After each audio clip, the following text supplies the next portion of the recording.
இப்போலாம் மளிகை சாமான் வாங்குற மாதிரி இருந்தாலே டிமார்ட்டில் போய் பல்காக வாங்கிட்டு வந்து வச்சுருதுங்க.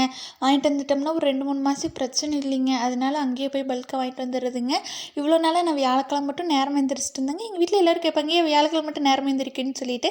நிறைய பேத்துக்கு தெரியுங்க, புதன்கிழமை நைட்டே ஹார்ட் பீட் வந்துட்டு நைட் நேரம் அவ்வளோ நேரம் முடிச்சிருக்கிற கூட மாட்டாங்க. அதனால காலையில் நேரம் வந்துச்சு பார்த்துட்டு இருந்தேங்க.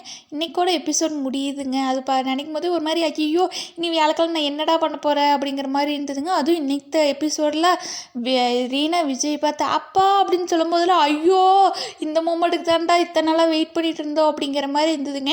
இன்றைக்கெலாம் அழுது ஒரு வழியே ஆயாச்சுங்க. அவ்வளோ கஷ்டமாக இருந்துச்சு. ஆனால் இனி வியாழக்கிழமை என்ன பண்ண போகிறேன்னே இல்லைங்க. ஒரு மாதிரி அது ரொட்டீன் ஆயிடுச்சுங்க.